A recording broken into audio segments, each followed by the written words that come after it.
Hi, this is Marco Beranzoni, and in today's video we are going to talk about economic sanctions. You will learn about what economic sanctions are, who is imposing economic sanctions, and what those economic sanctions are actually created for, all the way to how those are implemented and enforced by financial institutions.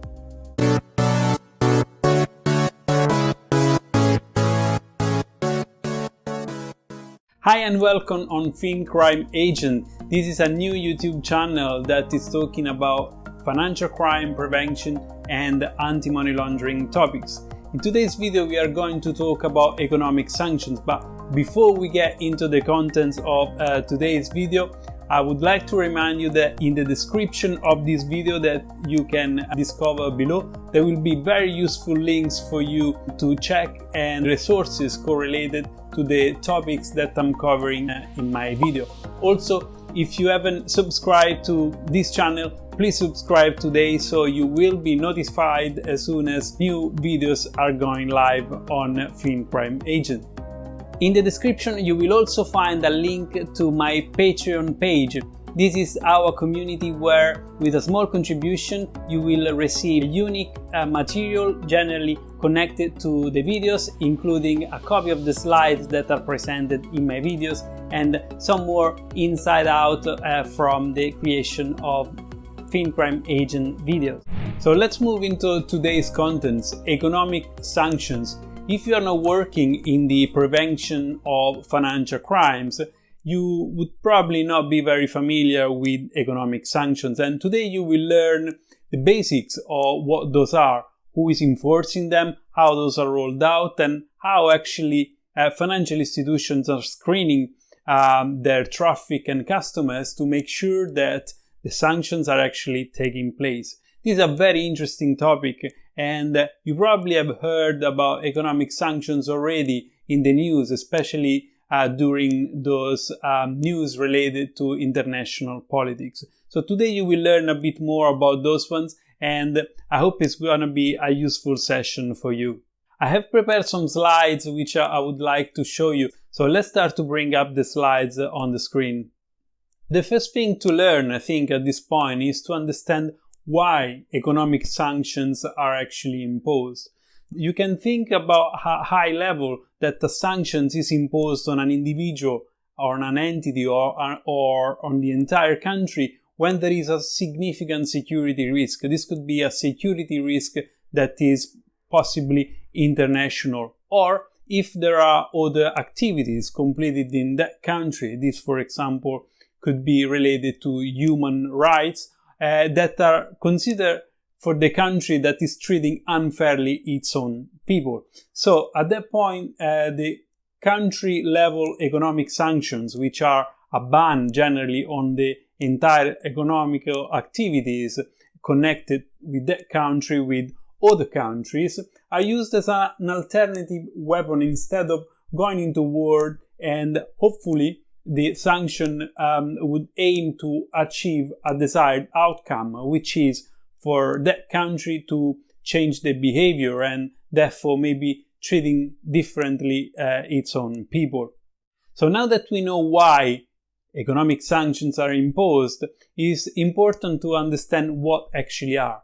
Essentially, an economic sanctions is a trade barrier, a tariff or a restriction on financial transactions that are imposed on the targeted entity, individual or countries. So essentially we are saying we are not going into war with that specific country, for example, but we isolate the country from doing business and trade with other countries. This is an example that would be trying to change the behavior of that country. We've seen why and what are economic sanctions. Now let's take a look at who those economic sanctions are targeting.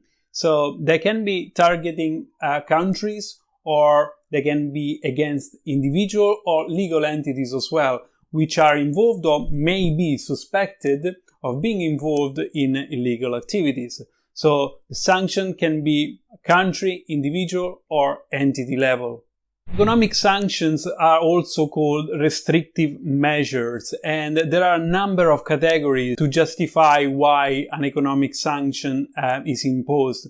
The list is quite long generally, but I wanted to show you some of the key categories: terrorism and terrorist financing. So individuals or companies that are considered to be connected for financing terrorism or directly involved in terrorism themselves. They can be sanctioned and therefore isolated by doing financial activities. Narcotic trafficking is another category. Obviously, all those international smugglers of drugs would need to be isolated for doing illegal activities related to narcotic. The human rights violation, this is in line with what we mentioned earlier. When a country is considered to be treating unfairly its own people and possibly breaking human rights, in that case, an economic sanction can be raised against that country. Weapon proliferation is also part of this picture. So those companies or countries that are producing weapons and smuggle them internationally without the right authorization. This is not the full list. The list can be much longer and can include many more categories. So let's look into who is actually issuing economic sanctions. Sanctions can be either unilateral or they can be multilateral. Unilateral sanctions is when one country is actually issuing a sanction against another country or entity. Whereas the multilateral sanctions is where multiple countries are agreeing to enforce sanctions versus another country or entity. So this concept is bringing us to the second point, which is how those sanctions are raised. So the sanctions are usually raised by the UN Security Council, the European Union, or by individual states. We can now see with an example how those are enforced. So we understood why the sanctions are raised, who is creating those sanctions, and for what reason. But let's see how, in reality, once these sanctions are created, they can actually stop someone or some countries to receive money or to complete financial activities. So in this slide, we can see there is a geopolitical event that triggers the use of economic sanctions. So that is agreed, and the economic sanctions is then created. So the government restrict or prohibit the trade with foreign targets. As we mentioned before, this could be individuals or companies or even entire countries. And then all those sanction targets are added into the sanction list, which is issued by that specific country or international organization. Then the sanctions list will get published online, and these are publicly accessible. So in that way, they are allowing businesses to consult them prior to entering into a relationship with a new business or a new countries or with individuals.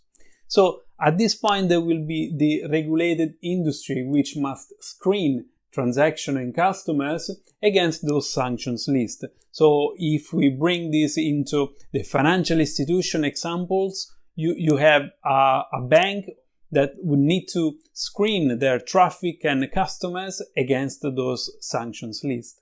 They will use technology. Obviously, this is not something that is being done manually, and they will feed into those screening solution the sanctions list to compare them versus their customers and transactions to make sure that if there is a direct match with an entity, this is reported and the transaction is stopped.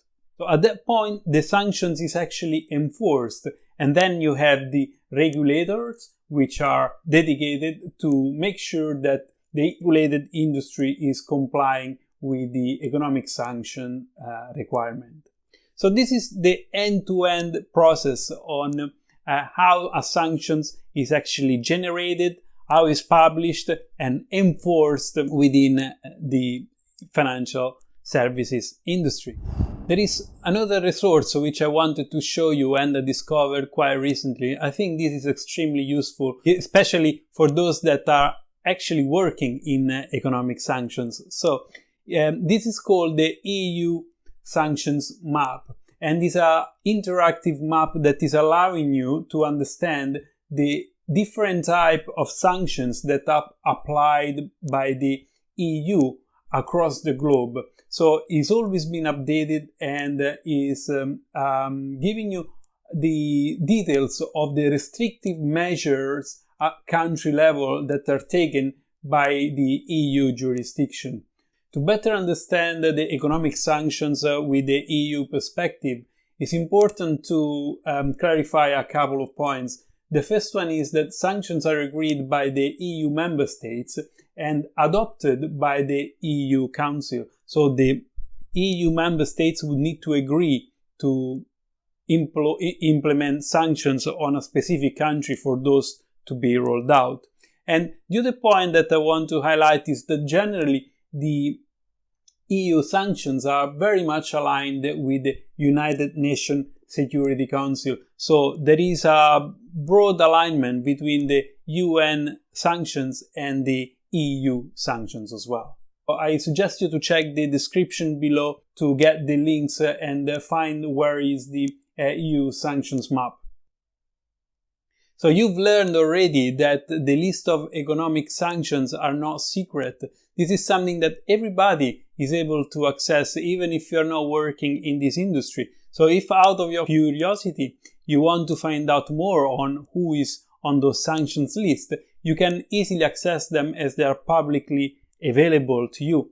So on this slide I'm showing you some of the sanctions that are generally enforced within the industry, which we already talked about: the UN, the Office of Foreign Asset Control, which is the US Ministry of Treasury, issuing economic sanctions, the EU sanctions, and then the HM Treasuries and many others, which are also listed on this slide. You can see again the links to access the list for economic sanctions in the description of my video. Lastly, I just want to touch base regarding the UK main legislation that are talking about anti-money laundering and include sanctions as well.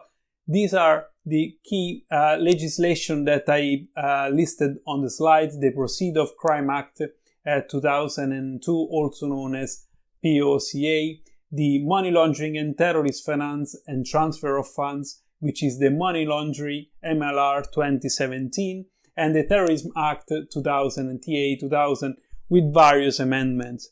Now, I'm not gonna go into any details of these legislations because I'm not qualified enough, and I think you can read those one if you are interested. The links again of those legislation, as always, are in the description below. So check those one if you want to find out more and read at your own time the details on the legal requirements. With that, we are at the end of today's video. If you haven't subscribed, please subscribe today so you will be notified as soon as new videos are going live on FinCrime Agent. Thank you so much for watching. I hope you have enjoyed, and I will see you next week with another video on FinCrime Agent.